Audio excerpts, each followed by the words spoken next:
Welcome to the Impactful Leadership Show. I'm your host, Greg McDonough. John Lennon once said, "A dream you dream alone is only a dream. A dream you dream together is reality." Join me as we connect dreams to reality by chatting with innovators from around Washington, D.C. Our show is proudly sponsored by the D.C. chapter of the Entrepreneurs Organization. This is the Impactful Leadership Show. Well, welcome to the Impactful Leadership Show. My name is Greg McDonough. I'm your host. I'm also the founder and CEO of Blackburn Capital Advisors and the chapter president of the Entrepreneurs Organization of Washington, D.C. Today's guest is a pioneer in personal brand leadership. She's the first lady of personal branding, a mother, a wife, and a leader, the founder of She Suite, and the founder and CEO of Velvet Suite. Melissa Simkins, welcome. Thank you. Thank you so much. It's great to be here with you, Greg. Yeah, it's awesome to have you. But as we've chatted about this, my podcast is around leadership. And my favorite question to ask my guests is, what misconceptions have you seen in leadership? Oh, wow. That's a loaded question. I think there's a lot of misconceptions around leadership, particularly when you don't feel like you know what leadership is. And I think leadership is often like the word brand. It's overused and undervalued because it feels like it's everywhere. But to me, it's really, when I think about it, it's like one of the endangered resources because people in general don't trust leadership. They don't trust political leadership. They don't trust corporate leadership. There is just a total mistrust of leaders today. And so I have a couple of thoughts on that question we can start with.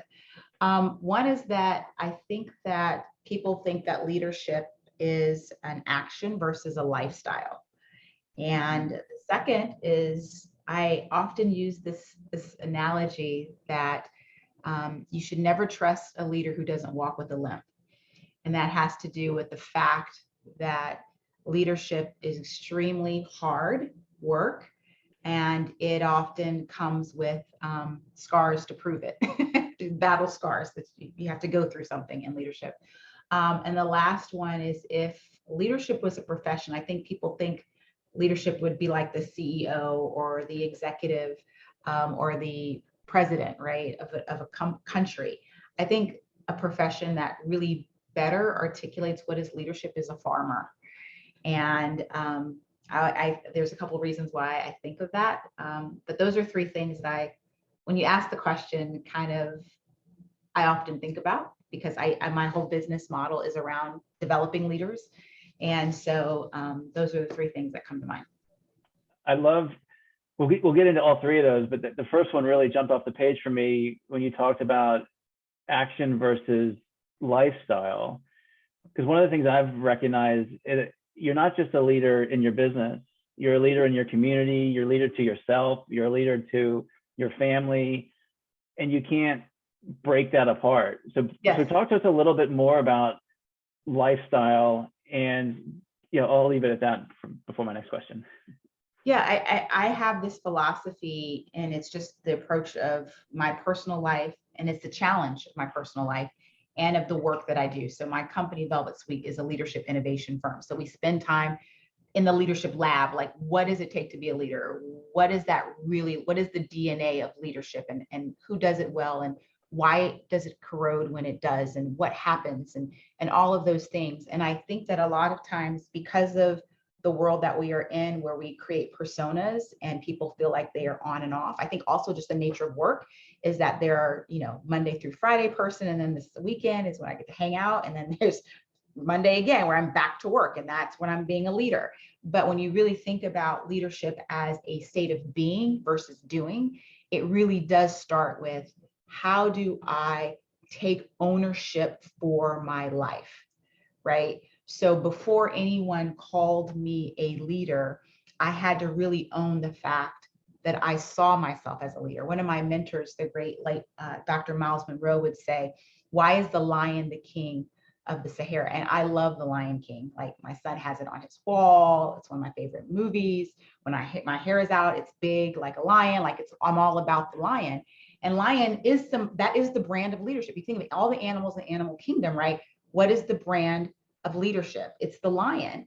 And he says, is the lion the fastest or the strongest or the biggest? And I'm like, no, he's not the fastest, strongest, or the biggest. So why is the lion the king? And the lion is the king because he says, I am. And everybody else is like, okay, right? So the lion decides, I'm going to be the king. And everyone else says, okay. And when you think about the lion's also interesting characteristics is a lion has exquisite vision. Like a lion can see 6 times more in depth than the human eye can see at night, right? So when you think about dissecting the DNA of leadership, if the lion is the brand of leadership, what it makes that animal unique, it's the fact that he has vision, the fact that he owns his position and he declares who he is and everyone else responds. So being a woman who started a business from a family that didn't have entrepreneurship. My grandfather was the first to go to college.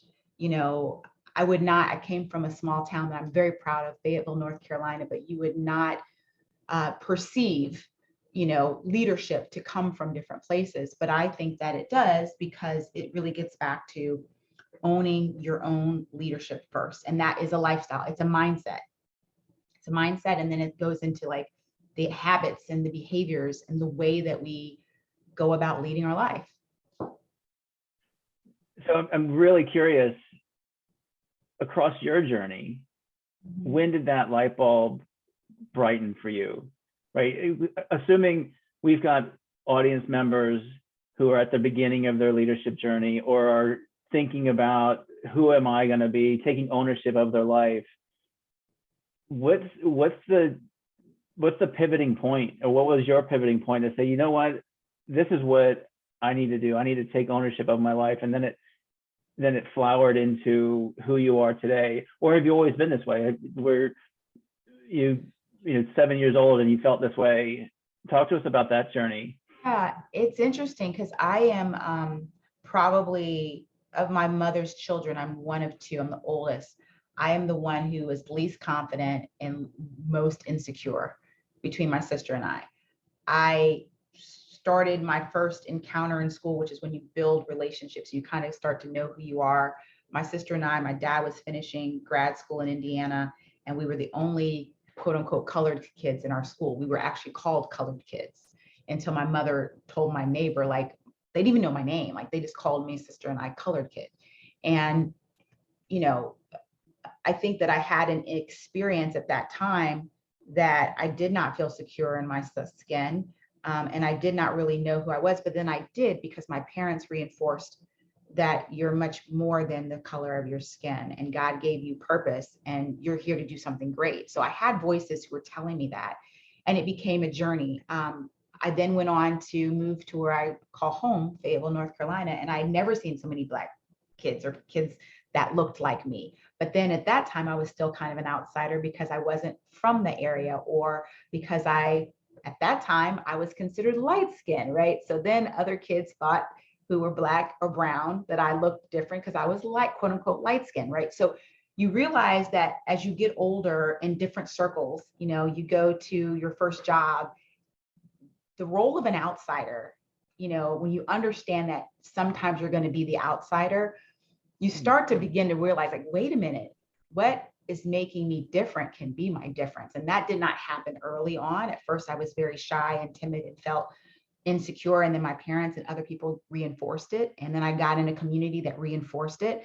But then again, I moved, and as you evolve, you realize, wait a minute. If I'm I remember going to my first time working out. I mean, you run, you're an athlete, and I competed in my first fitness competition in 2012? But I remember being totally intimidated about the gym, and I would go in the gym and I'd be the only woman, by the bar. And I'm like, I don't want to pull up because all these other guys are around lifting weights. And I'm like, you know what? I'm an outsider. I'm going to do it. And I'm going to just be myself in this moment. And so the lesson to be learned, to your question, is embracing the fact when you are the only one. Like, I'm a branding expert. Difference is what makes brands valuable. And I learned that when I put my profession in line with my personal life. I was like, wait a minute, a brand is valuable because of its differences, not because of its similarities. So if I can put myself in circumstances where I stand out as being different, then I can actually elevate my value. And so that began to shift my mindset around. I started looking for places where I was the youngest, where I was the only female, where I was the first marketer. I got on board positions because I was the only marketer, and they were a profession that was not about marketing, right? But I brought my difference to that board. So those are the ways I started to turn it upside down, from being an outsider to being someone who could, use my difference and make a difference. I love that. Bring your differences, right, and celebrate that. One of the concepts I really have followed probably over the last 10 years is celebrating my weaknesses, right? I'm very good at many things, I think, but that also means I'm very poor at many things, and recognizing that is a mindset and something to adapt to. It's very similar to what you're saying. That's awesome. But I love bringing that back, bringing your differences. So let's rewind a handful of minutes and talk about the second point you made when I asked you that leading question, and you said leaders need to walk with a limp. Can you give me a little bit more insights on that?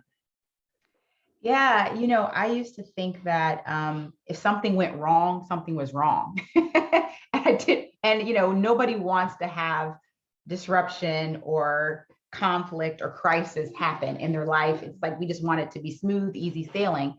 But what I learned to embrace with those were moments that were my leadership lab experience. Like when I was going through a test, a challenge, a situation, it was going to be the making of my leadership. Like that was where my leadership was not only tested, but my next level was birthed. Like I could not go to the next level, and whatever that level looked like, from remedial to elementary, from elementary to high school, I had to have a test, right? So the leadership lab of going through something, and which ultimately you do have a limp because it's marked you.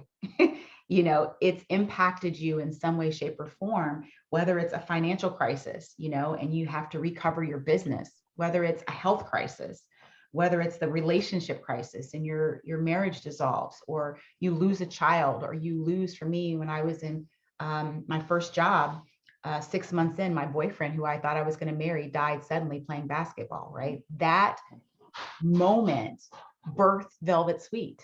That experience is what birthed my company, because I, at that moment, decided I was going to pursue purpose and not just have a career, because what I thought was going to be, my next step, which was getting married, was not going to happen. So what was I left with? I was either going to crumble, or I was going to create something better and move forward with my life. So that's what I mean with the limp. You can look at me and I clean up pretty good, but I got a lot of scars from this thing called life. And I'm proud of my battle scars because it allows me to be confident and come to you. People say, "Oh, you're so confident." It's only because of what I've come through. That's kind of how I've been built. Just expanding on that a little bit, and thank you for that share. I've seen in times going into a situation or into an opportunity that you're going to come out with a limp, right? It's COVID. Who's going to step up to a leadership position at the beginning of a pandemic? It's, hey, my company is going through a bankruptcy process. Who's going to step up and help get this through? And you just know going into it that at the end of the day, there's going to be a lot of learning and a lot of injury, and your leadership style will have a limp. I love that expression. It captures it very, very well. You mentioned the birth of Velvet Suite. Talk to me a little bit more about that. You mentioned when the inspiration came and you found your passion and you wanted to take control of your life. Talk to our audience about, especially those who are on the brink or thinking about starting a business or following their passion versus what our past or our parents would tell us to do.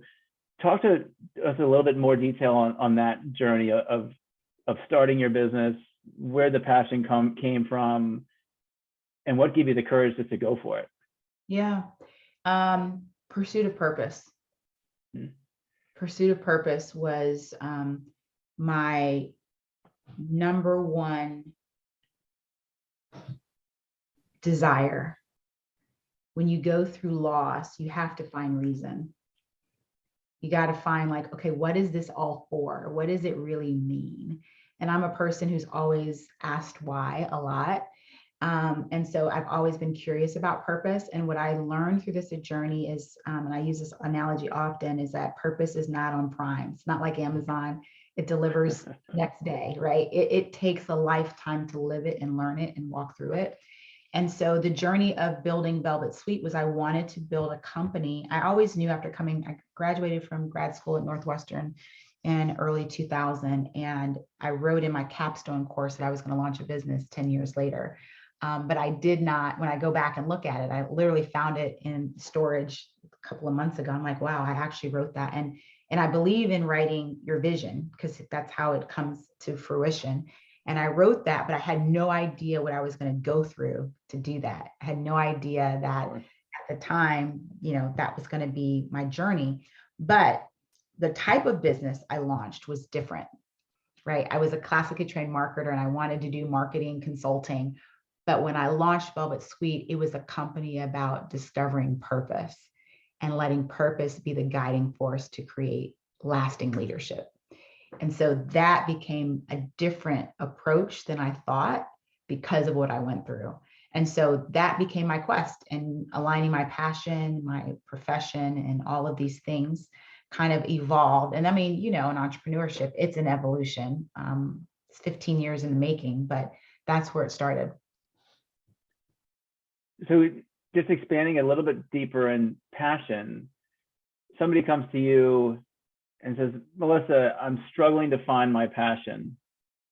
Are there exercises or a worksheet or a Google site that you just type in what's my passion and it gives you a passion?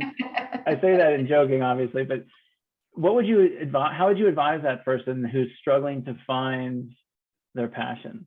Yeah, it's a great question because everybody wants it. And, at the end of the day, people pay for what brings them joy or alleviates their pain. Those are the two reasons why people pay money, and passion brings joy.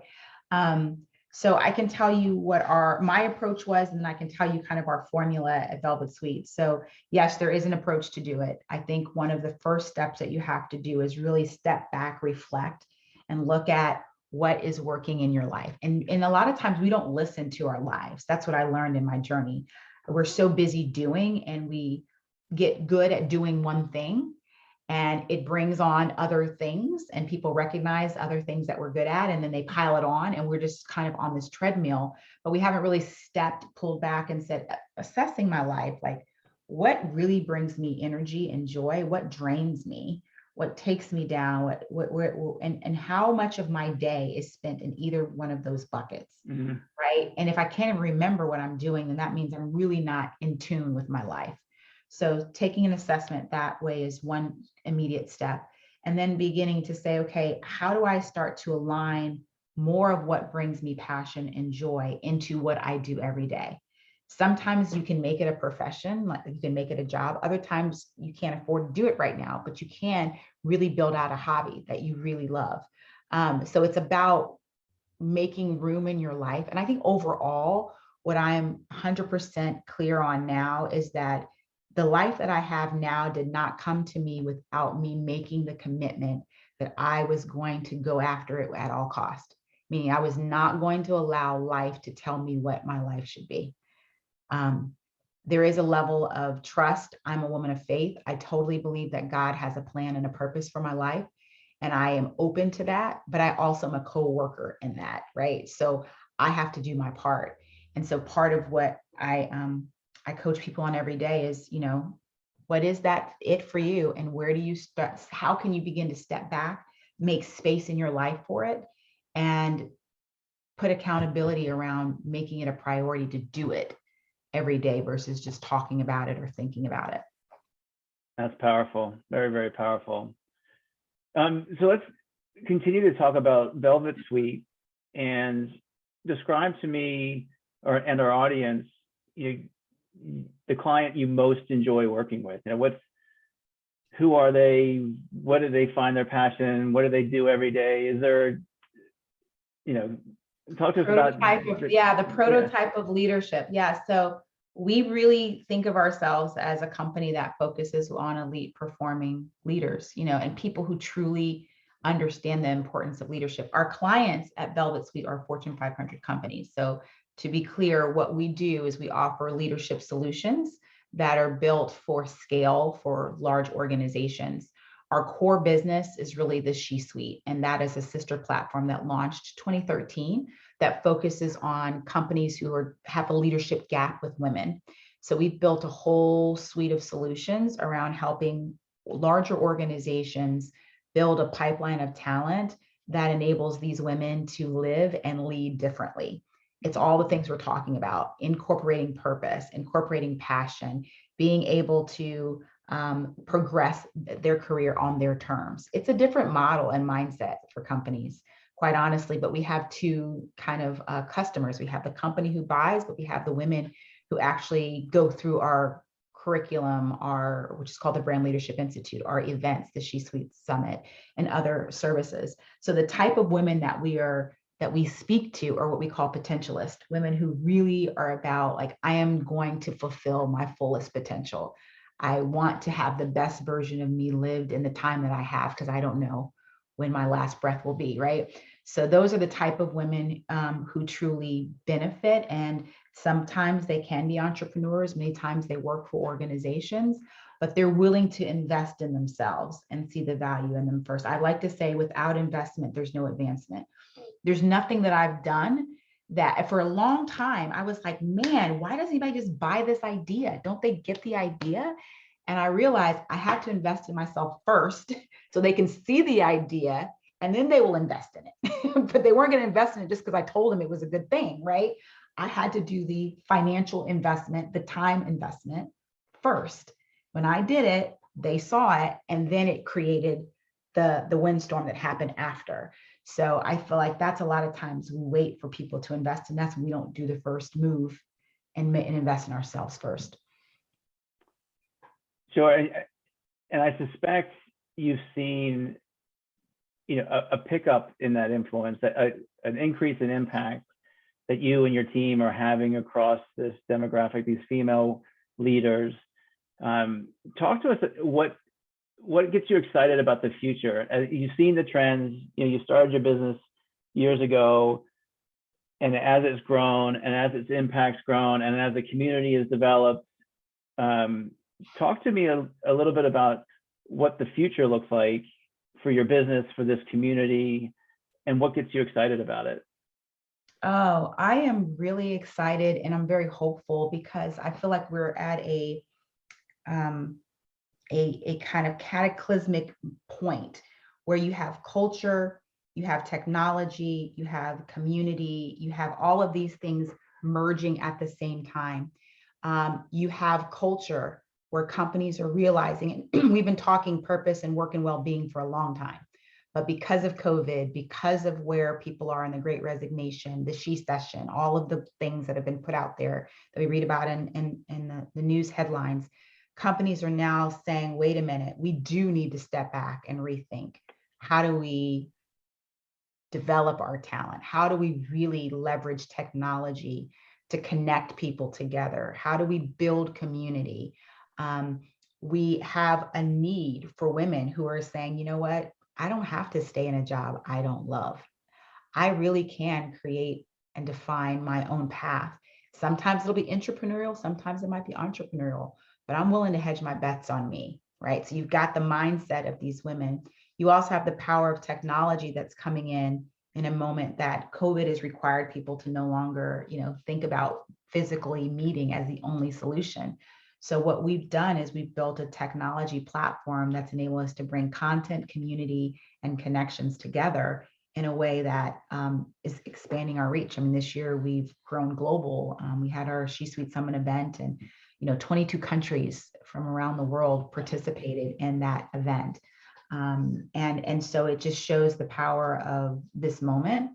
And I think being able, to me, what excites me about it is that I want my legacy to be the exponential impact of purpose-driven leaders that I've been able to take the little bit that I've shared. I mean, from literally, I remember being in my closet, like, I don't want to live anymore. Like, what am I going to do with my life? To seeing the impact of what has happened just by taking that courageous step to believe and to walk in purpose and not fear, right? Because I left my job 3 months before I was vested. Like, let me tell you about stepping out when other people were like, why would you do that? But it was because I felt like if I didn't do it then, I wasn't going to do it, because I was going to be, handcuffed to a job and a comfort zone. And so, to me, that says a lot, if we were able to make those types of impact with people. You're giving me goosebumps just listening to that story. It's amazing. Let's go further back. Let's talk about, Melissa, your childhood, how you grew up, where you got into branding.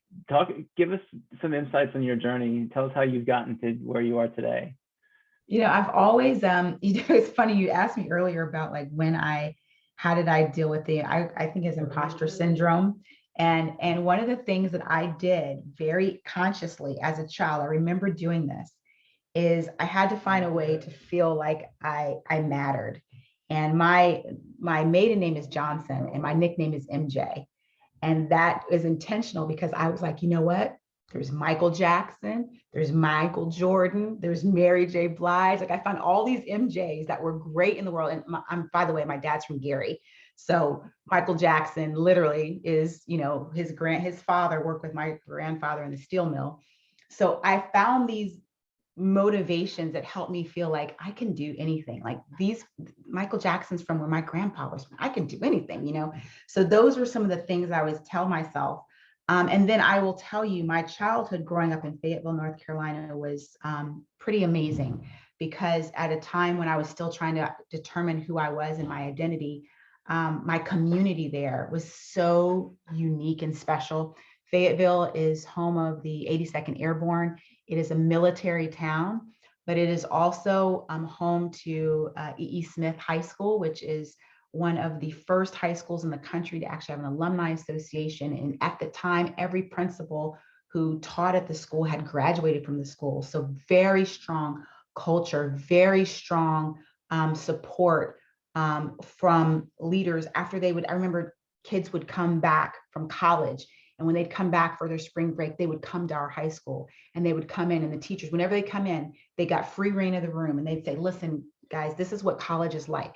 This is how you need to prepare. This is why you're doing the work you're doing now.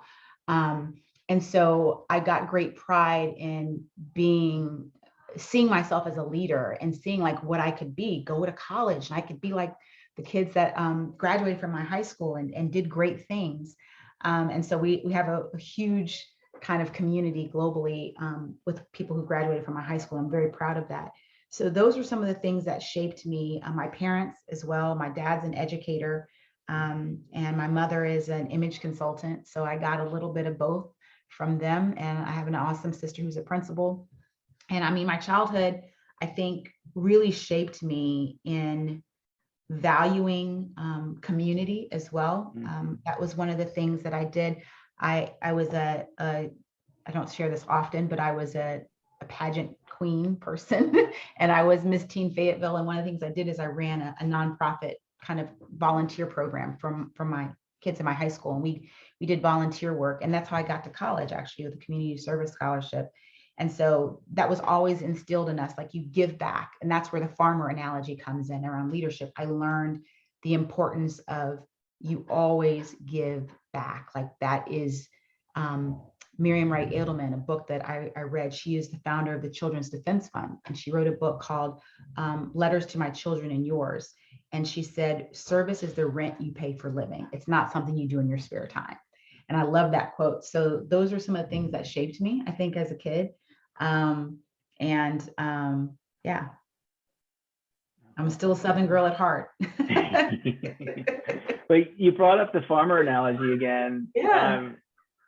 Talk to me a little bit more about where that concept came. It's true, right? It's the profession of a leader is more like a farmer than the president of the United States, for example. Right. I love it. I'm going to use that going forward. But talk to me about what you meant by that. Yeah, I mean, and I've heard it used before, so it's not an original thought, but I do believe that when you think about the idea of servant leadership, I mean, at the end of the day, there's a lot of conversation about what different styles of leadership. I tend to be a servant leader approach, but it is this idea of that you are cultivating, you're planting seeds, you're watering, and you don't see a lot happening underground, right? As a leader, you're throwing out seeds for your team, you're throwing out seeds for your family and your kids, you're throwing out seeds, for your business and your clients and the leads that you're bringing in, and you're just throwing out all these seeds. But what you don't realize is as you're watering and as you're cultivating, as you're doing the work yourself, that those things are taking root. And what's amazing about it is that they spring forth at different times, but yet you are feasting now on something you planted 3 years ago. Like you're reaping a harvest on something that didn't just happen last year. So your job is always to be planting seeds. I had an email that I answered yesterday from someone who worked with me 2 years ago and said, hey, it was the best experience working with your team. And now I'd love a testimonial from you, right? I planted seeds with her, and those seeds are still germinating for her now. You see it with your kids, right? They don't want to give you a hug. They don't want to talk to you. And then all of a sudden they come out and say, you did the best thing ever. And you're the greatest dad. And I love you. And thanks for all you taught me. And you're like, it took me 20 years to get that from you, but okay. Right. It's the seeds. It's the seeds. So I love that analogy. It just reminds me to slow down as well. Because a lot of times in this society, we just want things so quick. And when you think about the analogy of the farmer, you're like, you know what? It's going to harvest at the right time. But my job right now is just to plant the seeds. Another reason I love that is it brings you into your present mindset, right? If you're doing work or family or wherever you are, and you're sitting there going, why am I doing this? Mm-hmm. Or it feels like a drag, or just something's not right, or I don't know, you're just on a random walk. To your point, you're truly planting seeds.